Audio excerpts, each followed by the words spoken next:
DepEd Vision. We dream of Filipinos who passionately love their country and whose values and competencies enable them to realize their full potential and contribute meaningfully to building the nation. As a learner-centered public institution, the Department of Education continuously improves itself to better serve its stakeholders. DepEd mission: to protect and promote the right of every Filipino to quality, equitable, culture-based, and complete basic education where students learn in a child-friendly, gender-sensitive, safe, and motivating environment. Teachers facilitate learning and constantly nurture every learner. Administrators and staff, as stewards of the institution, ensure an enabling and supportive environment for effective learning to happen. Family, community, and other stakeholders are actively engaged and share responsibility for developing lifelong learners. DepEd core values: maka-Diyos, makatao, makakalikasan, at makabansa.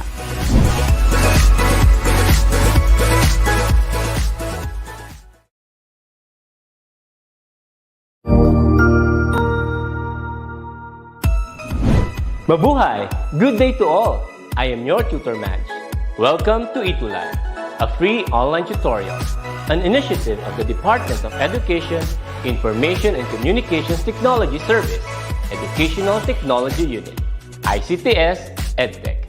This program is aimed at helping and assisting learners from kindergarten, senior high school, ALS, Alive and SPED learners.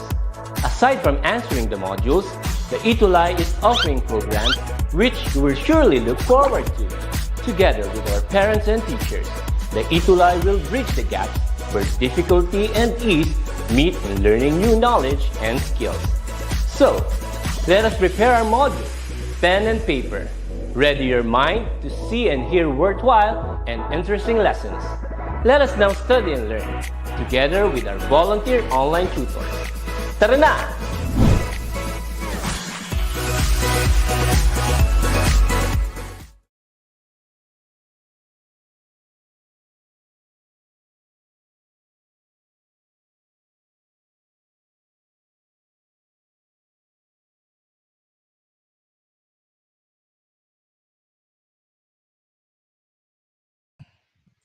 Good day, everyone! It's already time for hashtag upgrade learning sa technical drafting. Ako po si Tutor Romel, and let me help you explore the amazing world of sketches and design. Upgrade your learning today, design your tomorrow, and build your future after. Welcome po sa ating Itulay online tutorial para sa TLE9 Technical Drafting. What's up mga ka-drafting? Friday, live na live po tayo. Sana po ay naging maayos ang takbo ng linggo natin. Katulad po ng lagi nating binabanggit ay kung meron tayong balak lumabas mamaya because it's Friday night at syempre po at lalabas tayo bukas dahil weekend, ugaliin po pa rin po nating magsuot ng face mask at mag-alcohol po at syempre po lagi po tayong magdoble ng pag-iingat mga ka-drafting. Yes po, live na live po tayo ngayong quarter 3, week 6 sa FB group at YouTube channel ng DepEd Itulay. Maraming salamat po sa patuloy na nanonood.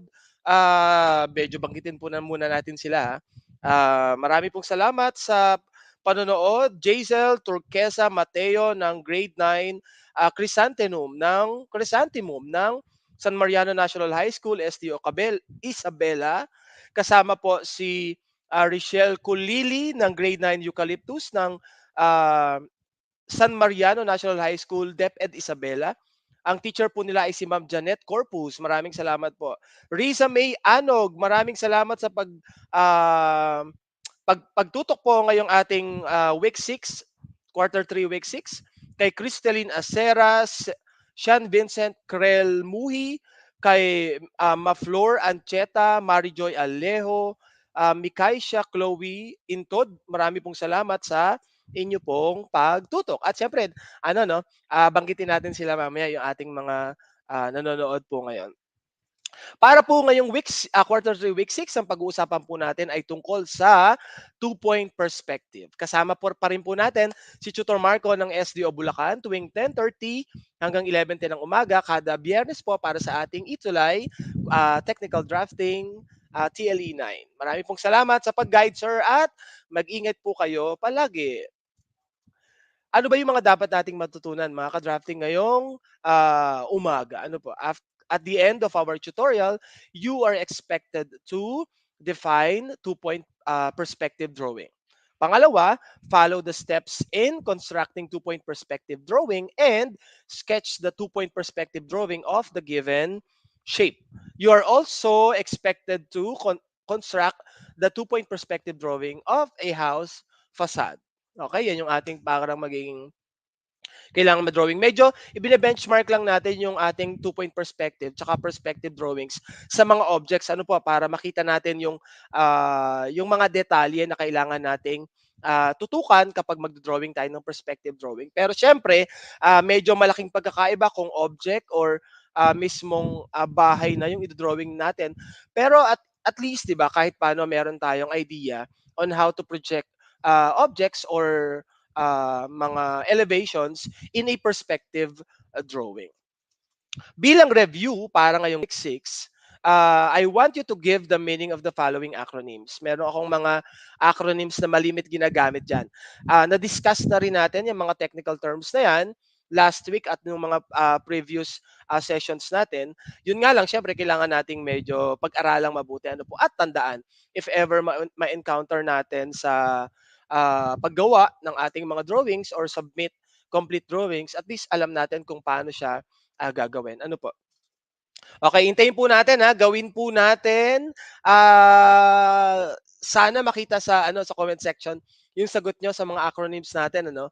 Yung number 1 natin ay PP, number 2 ay GL, number 3 ay HL, number 4 ay VP, at yung number 5 natin ay SP. Basahin natin sa comment section kung ano yung mga sagot nyo tungkol dyan sa sagot nyo para sa meaning ng mga acronyms na post sa screen natin. So meron tayong 5. And we are waiting for viewers na magsagot at maglagay ng kanilang sagot sa ating review sa comment section. Meron na ba? So habang naghihintay tayo, good morning pa rin po kay Ivan Garo Altea Cabalonga ng San Mariano National High School. Maraming salamat po sa pagtutok. At maraming salamat din kay Ma'am Janet Corpus ng San Mariano National High School, Depet Isabela, sa pagbibigay nyo ng tulong at pagbibigay po ng tiwala dito sa ating session sa technical drafting para sa inyong mga estudyante. Sana po ay nakakatulong kami. Ano po, if ever medyo may mga tanong, pwede nyo naman po kaming tanungin. You can follow me on my FB page, Tutor Romel, or pwede tayo mag-post sa DepEd Itulay Facebook page at itag nyo po ako para masagot po natin kapag nakita natin. Ano pa? Ngayon, ano ba yung sagot natin sa mga acronyms na yan? Number 1, tingnan natin i-check natin kung tama po Check natin yung mga sagot natin. Yan. Number 1, ang ibig sabihin ng PPI, picture plane.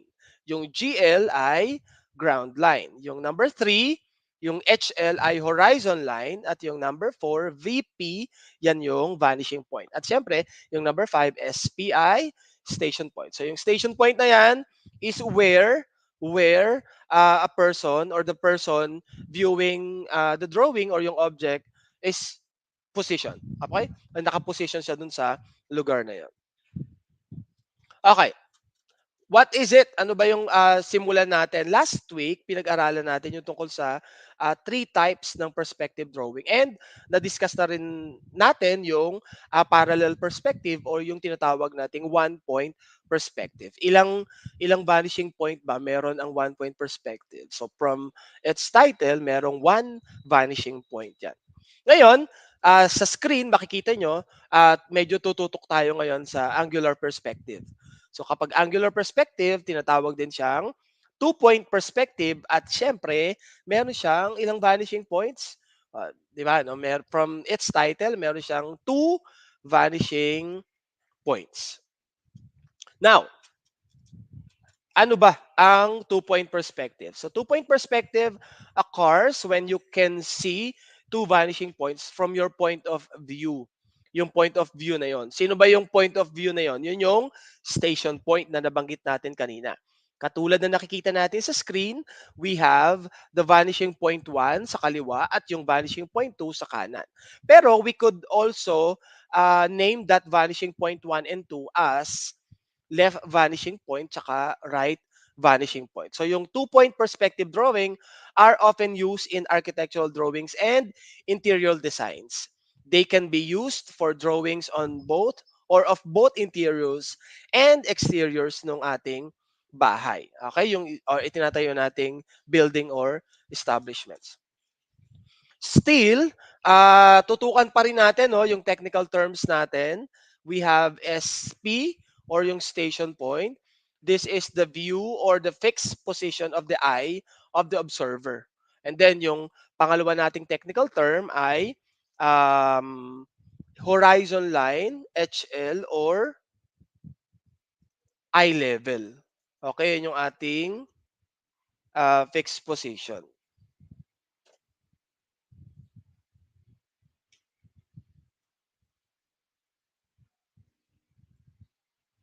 And yung ating pangatlong technical term is the vanishing point. Is a point where parallel or receding parallel lines appear to meet. Yan yung ating technical term. Okay? Ngayon, ah susunod natin, dahil medyo familiar na tayo sa technical terms, ipakita natin on how to construct two-point perspective drawing. I'll be showing you a recorded video, para ipakita yung steps in constructing two-point perspective. Okay? Yan. So, yun yung ating makikita natin, yung umpisa ng video tungkol sa steps in constructing two-point perspective drawing. Ayan. So, katulad ng lagi nating ginagawa, mga ka-drafting, kailangan nating maglagay ng drawing paper, syempre. Pero, nag-print ako ng orthographic drawing tsaka isometric drawing nung object na ginamit natin last week, dun sa left side ng papel. Tapos, magdo-drawing ako sa right side. Siyempre, meron pa ring tape, naka-tape 'yan para hindi gumalaw. Ano, para maiwasan yung unnecessary movement ng drawing paper natin. Kasi gagamit tayo ng um, maliit nating T-square. Ngayon, step number 1 is to analyze the given problem. Yung problem na tinutukoy natin ay yung drawing natin. Usually, pinapakita naman dyan or ginagamit sa paggawa ng perspective drawing ay yung ating elevation. Ano po, yung elevation natin. So, in-identify ko yung height. Yung height is 4 cm. Identified na rin ang width tsaka ang depth, which is 4 cm and 3 cm respectively. Okay, yan yung ating isa yan sa mga dapat natutukan natin. Kung gagawa naman tayo, mga ka-drafting, ng first perspective drawing ng bahay natin or ng isang building or elevation, make sure na identified din yung measurements. Although, meron na siyang measurement dun sa floor plan pa lang. So, konektado lahat ng drawing natin. Para sa mga teachers po na nagtatanong bakit po nasa perspective tayo, ang MELC po na sinusunod natin or most essential learning competency na sinusunod natin ay yung submit complete drawing. Since sa submit complete drawing MELC ay wala pong perspective, ang naandun lang ay walang instruction about drawing perspective, ang ginawa po natin ay bin-breakdown natin. Okay? Kaya tayo ay nasa two-point perspective drawing ngayon. Step number 2 sa ating screen sa video is to draw the ground line, horizon line, and the picture plane, yung GL, HL, and PP. Mapapansin natin, mga ka-drafting, na yung distance between three planes or three lines ay medyo equal. Hindi katulad last time, ano, sa one-point perspective, mas malaki yung distansya between ground line and picture plane, horizon line. Ngayon, medyo binigyan natin ng same distance yung ating ground line, horizon line, and the picture plane. Good morning po sa mga patuloy pa ring nanonood. Mukhang isang section yung nanonood sa atin sa Isabela, no? Martinez Mary Grace Jarios, Lance Estilo, Zenet Gumarang Bacani. Maraming pong salamat sa panonood. Faith Francisco, maraming salamat. Galetes Abigail, Ezra Madawi, yeah. At Princess Abigail. Step number 3, mga ka-drafting, is to draw the front view or yung FB on the ground line. Project horizontal lines to the right from the corners of front view. Ang ginagawa ko ngayon ay nagdodraw ako ng front view. Inililipat ko yung front view dun sa orthographic drawing papunta dun sa ating ground line. Gumamit ako ng T-square kanina, pero ngayon I'm using my two triangles, yung ating 45 by 45, yun yung ginagawa kong base ngayon. At yung inilagay ko sa taas kanina lang ay yung 30 degrees by 60 degrees triangle.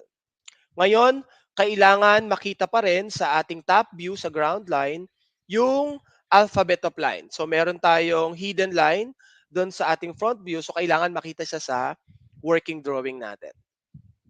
Yan, I am finishing and tracing visible edges ng front view orthographic drawing ng ating construction ng two-point perspective drawing.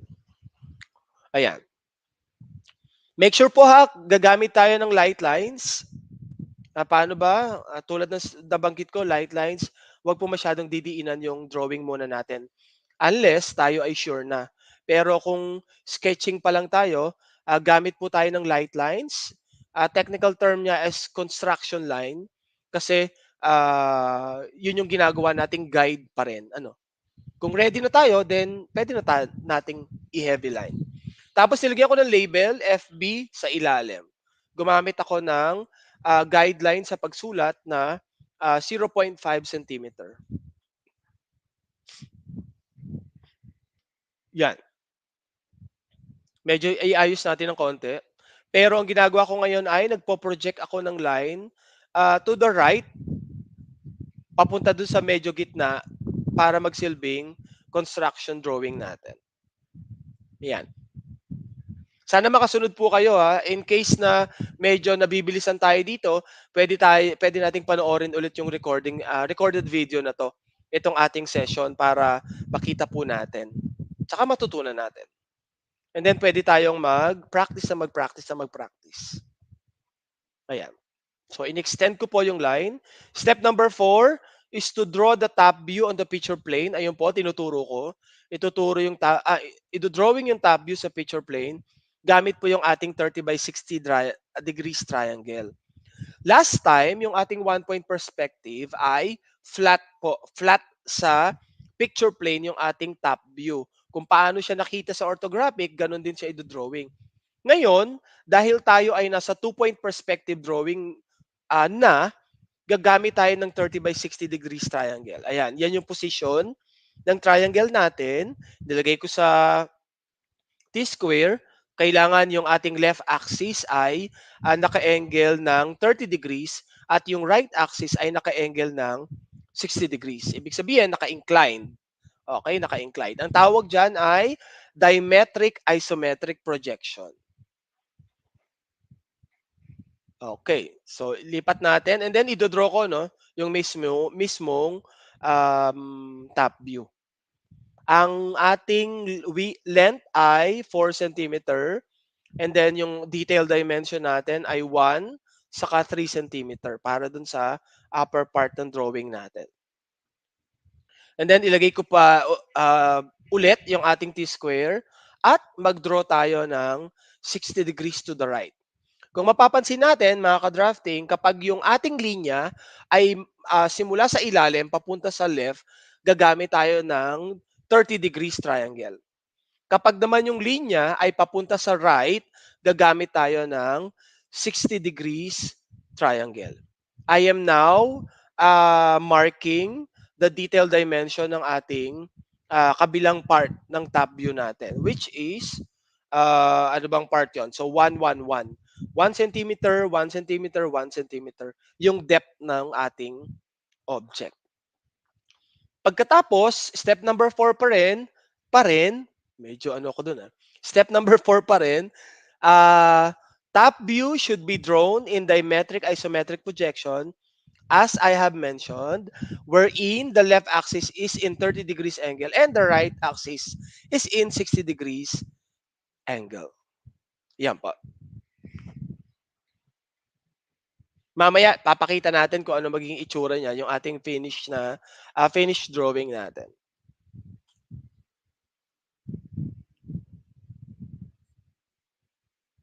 Okay, so ginagawa ko yung detailed part ng top view. Pwede na tayong hindi gumamit ng hindi na ako gumamit ng T-square kasi ano naman 'yan, pwede naman yang may marking naman na siya sa magkabilang dulo.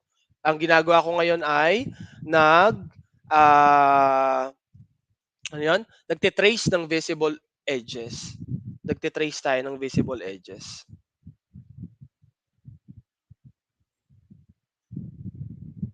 Yan po. Habang nagte-trace tayo ng visible edges ng top view, anong ginagawa ko ngayon? Ayan, tinatapos natin.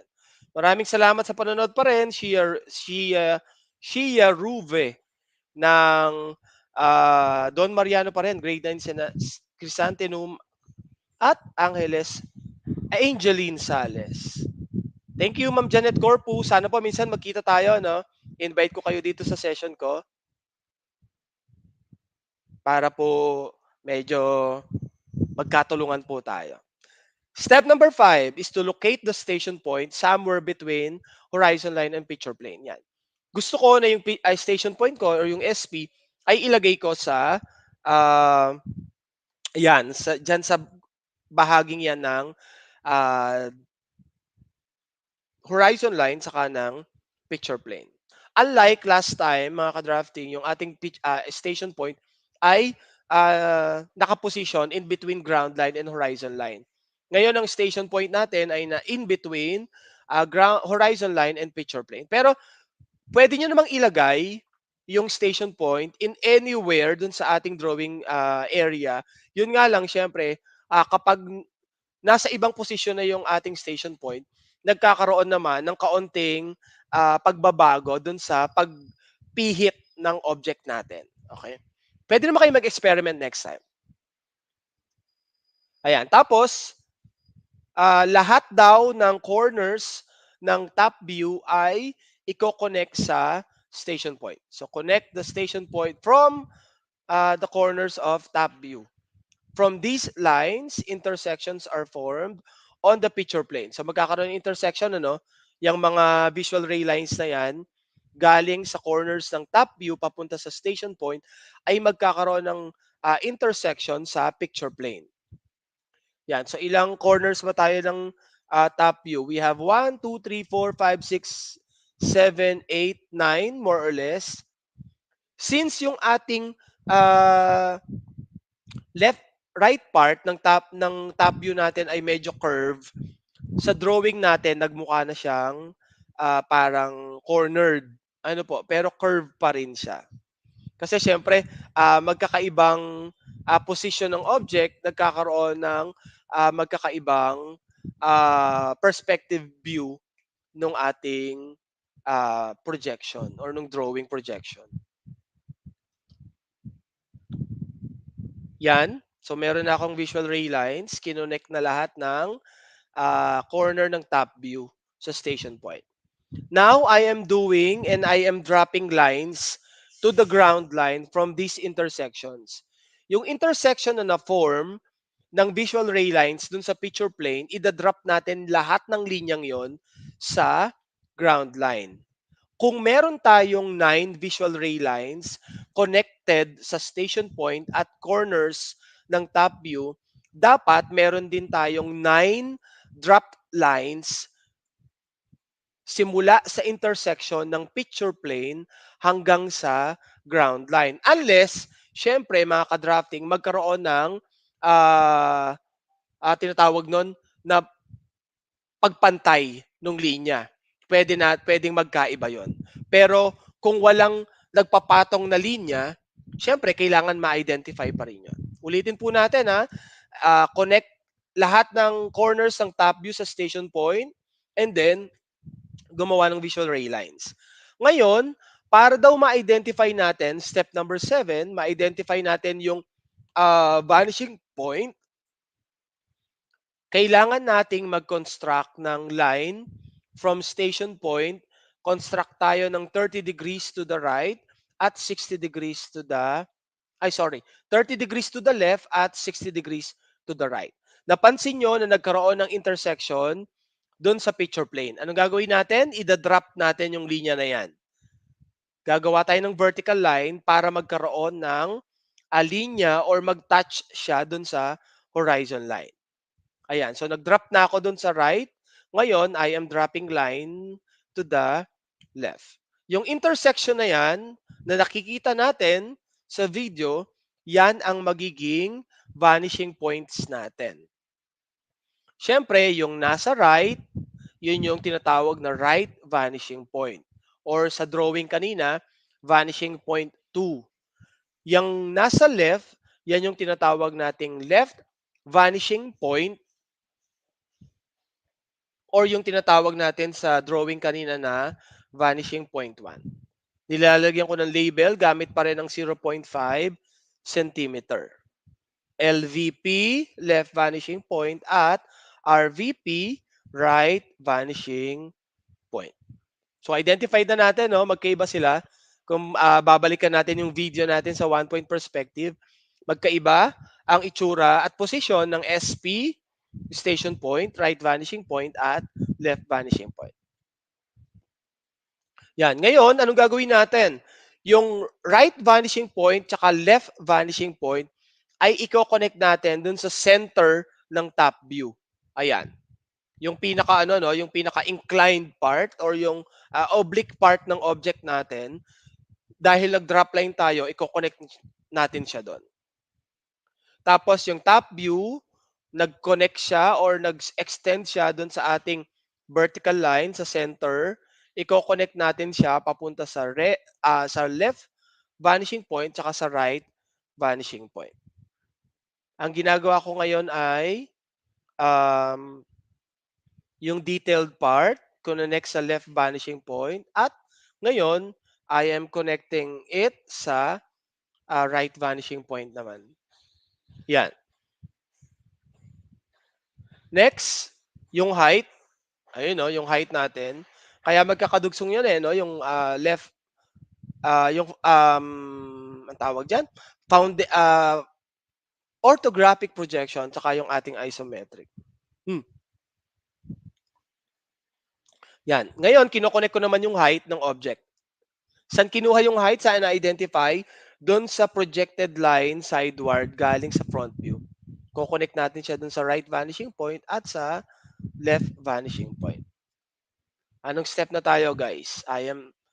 Ngayon ay nasa step number 8 na tayo. Connect both VPs to the center of the top view and the detailed dimensions. And now, we're doing step number 9.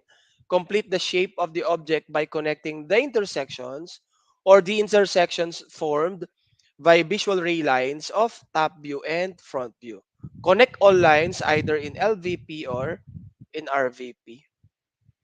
Yan. Alamin lang natin yung height, yung dimensions, no? Yung mga detalye. Yan yung binabanggit natin kanina. Yan yung mga detalye kailangan ay ma-identify natin.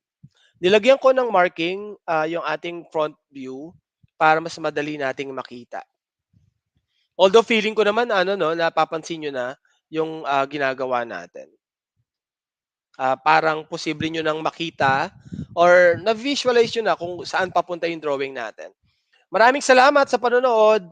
Maria Jean Valerie Mendoza po ng SDO Batangas. At kay Joshua Antioquia ng grade 9 patrimonyo ng Sapang Palay National High School. Ayan.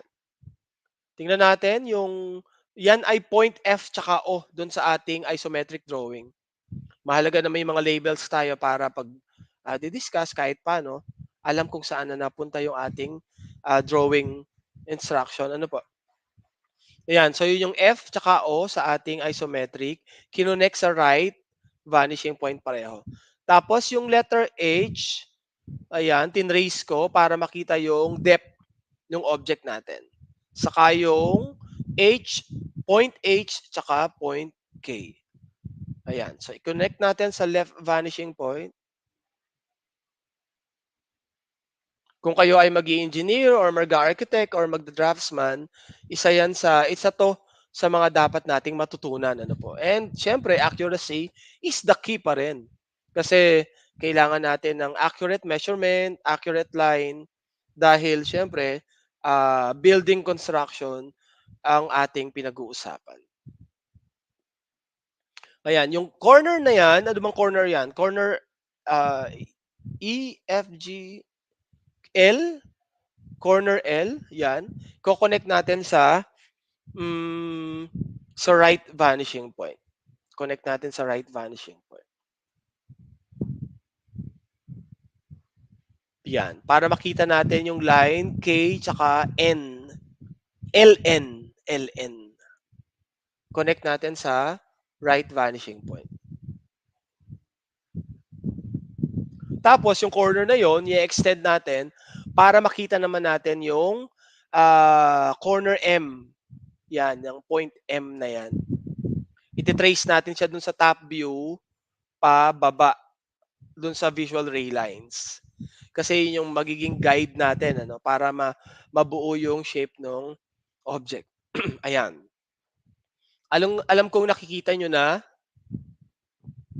kung ano yung magiging itsura ng object kapag siya ay projected in a two-point perspective drawing. Pwede niyong paglaruan yung point ha, mga ka-drafting, yung station point. Pwede niyong paglaruan yung station point. Siyempre, mas malayo yung station point doon sa top view. Ang mangyayari, mas mag-open wide yung vanishing points, yung left tsaka right. Mas malapit yung station point doon sa top view, siyempre, magiging parang makitid yung distansya between two vanishing points. And what will happen doon sa object? Magkakaroon pa rin ng pagkakaiba. Nagiging iba yung object natin if ever malayo or malapit yung station point natin.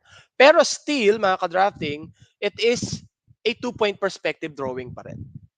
Ayan. Number 9, i-complete pa rin yung shape ng object, and I am doing the detailed part ng ating right side ng ating top view. Yung may curve part. Ayan. May shadow, may ilaw kasi dun sa table na pinaggagawaan, kaya may shadow. Still kita pa rin. Ayan. Yung corner na yan, that is corner C. Corner C, ano? Yan. Ko-connect natin saan? Sa ang vanishing point, left or right? Yan. Sa left natin, i-connect. Gamit pa rin yung triangle natin. Mahalaga, kung medyo nakakalabas na tayo, gawa tayo ng paraan na magkaroon ng triangles. Kahit hindi naman yung masyadong mahal na na mga drawing instruments. Kahit mura lang, okay lang po yan. Yan. So, kino-connect na natin yung corner C. Corner C po yan. Ayan, corner C.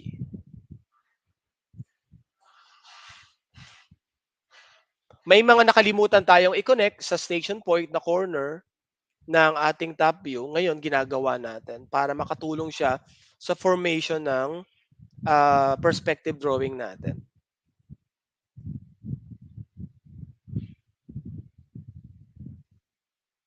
Yan. Yung dinidiscuss natin ay part pa rin naman siya ng lesson ng technical drawing or ng mechanical drawing or mechanical drafting, pwede pa rin. Ayan. So, kinukuha ko yung center ng curve line, ng curve part ng object or yung groove ng object, ano? And kino-connect natin dun sa distansya doon. That's 1 centimeter, no?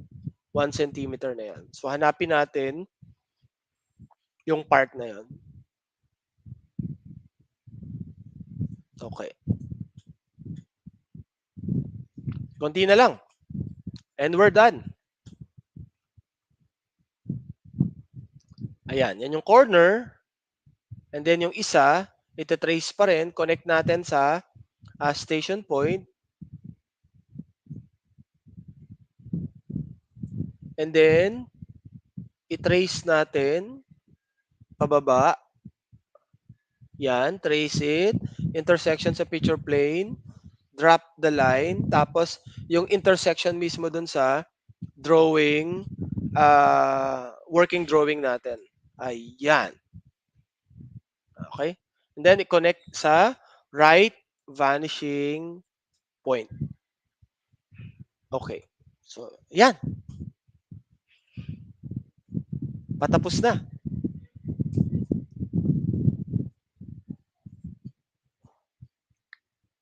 Okay.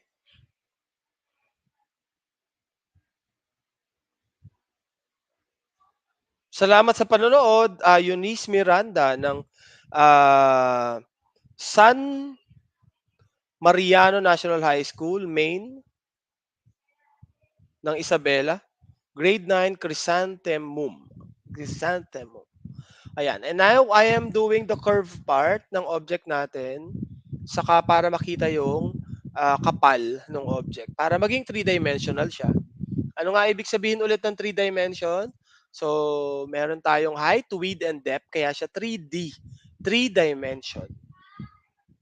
Eh yung 2D naman po. 2D ay may height saka width lang. Walang depth. Kaya yun yung flat na drawing sa paper. Kaya siya 2-dimensional.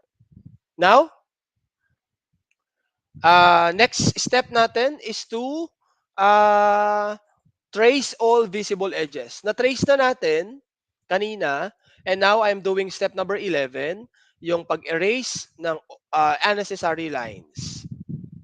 Pero ngayon, dahil medyo hindi pa ako kontento, gumamit ako ng green ballpoint pen and I am inking my drawing para mas kita natin, para mas makita nyo pa rin mga ka-drafting. Yan. So, inuuna natin lahat ng vertical line. And now, I'm starting to ink my drawing from right to left. Ang purpose natin, if ever na may ink tayo, syempre, matutuyo agad siya. Kasi kung uunahin natin yung left, punta sa right, pabalik-balik, ang mangyayari, hindi pa tuyo yung ink, nagbablat sa drawing. Ngayon, I am inking the inclined lines sa ating drawing at nagsisimula ako sa taas, papunta sa ibaba. Ayan. Same reason, para hindi mag-blot yung ink, para natutuyo siya habang bumababa yung pag-i-ink natin ng drawing. Yan. At syempre, I am also inking yung inclined part ng drawing, yung papunta sa left vanishing point naman. Yan.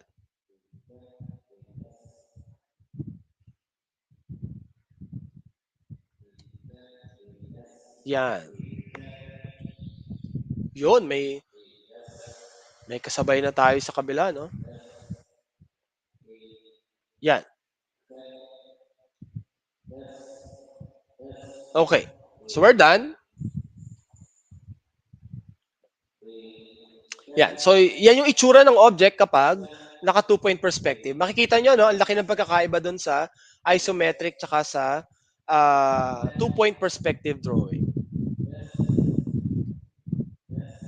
And then, step number 12 natin, last step is to label the drawing. Laging dapat may label. Ano po? May pagkakakilanlan dapat. Hindi pwedeng blankado. Hindi mo alam kung saan pupunta. Joke lang po yan. Okay. Ang ating label is 2-point yan, perspective drawing. And I am using all capital letters. Dapat all capital letters.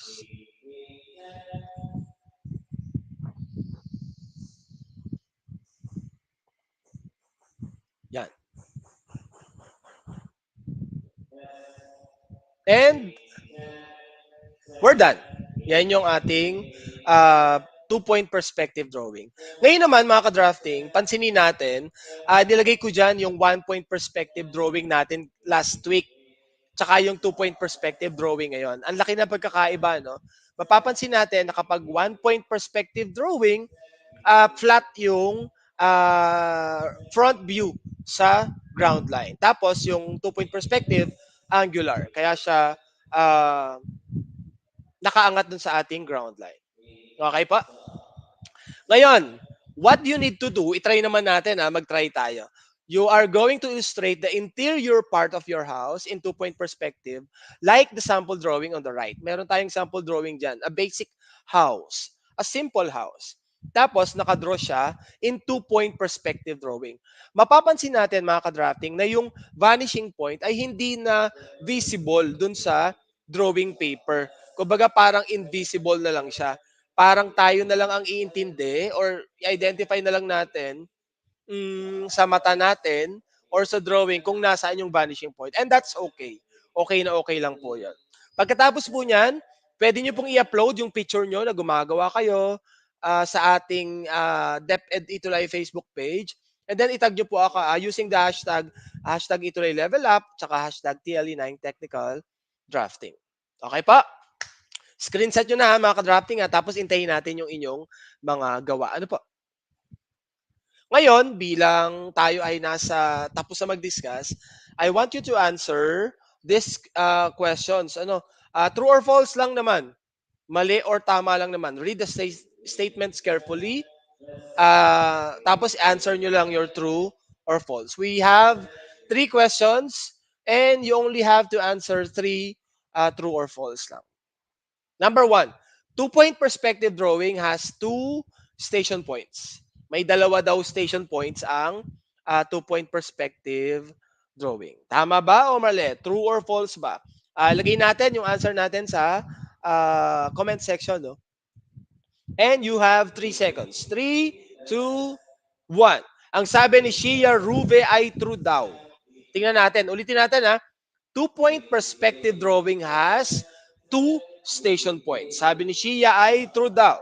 If your answer is false, correct po yon.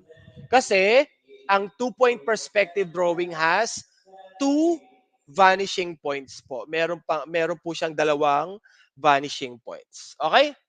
Bawi tayo, bawi-bawi. Number 2, ating second to the last. And if you got the correct answer, isa kang Matiali Ducado. Congratulations. Number 2, vanishing points in angular perspective are left vanishing points and right vanishing points. Yun daw yung vanishing point sa angular perspective ay tinatawag daw na left vanishing point saka right vanishing points. True or false daw? Hintayin natin yung sagot mo sa ating comment section. Sagot-sagot na.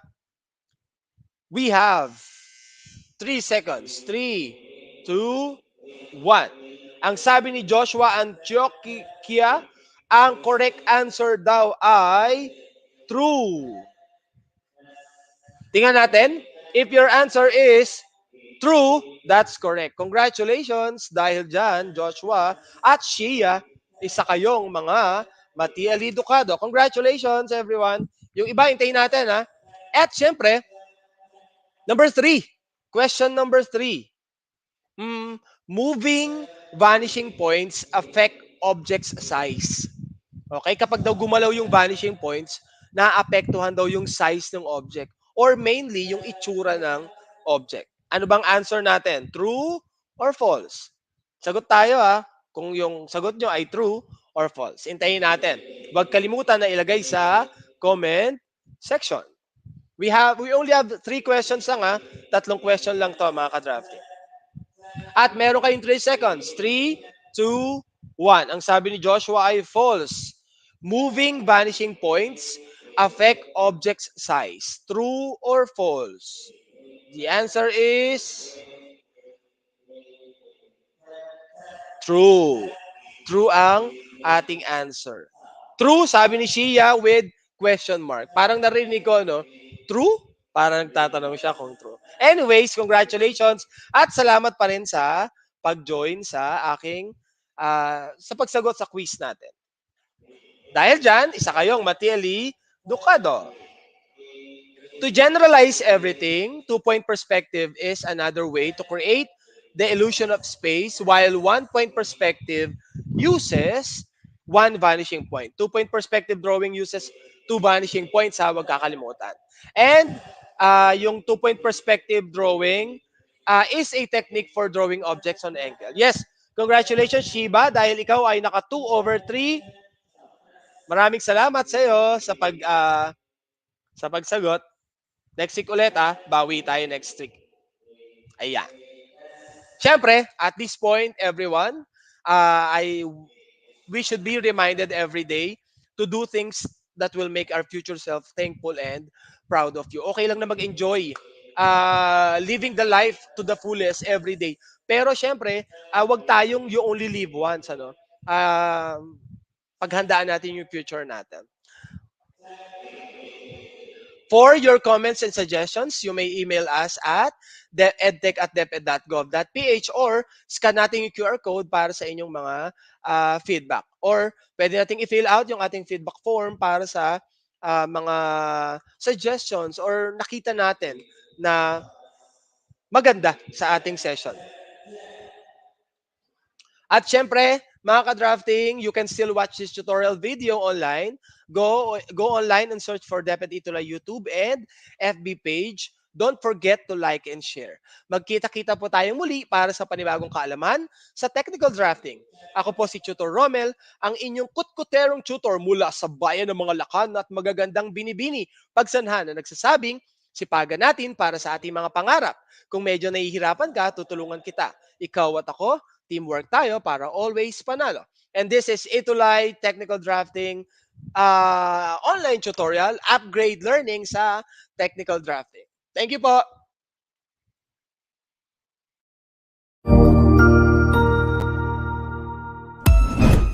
Ang husay naman! Natapos mo ang iyong tutorial session kasama ang iyong mahusay na Itulay Tutor. May bago ka bang natutuhan? I-share na yan gamit ang hashtag #ItulayLevelUp. Huwag aalis dahil may susunod pang programa na pwede mo ring panoorin at salihan dahil naghihintay na ang iyong mga tutors. Happy learning dito sa Itulay!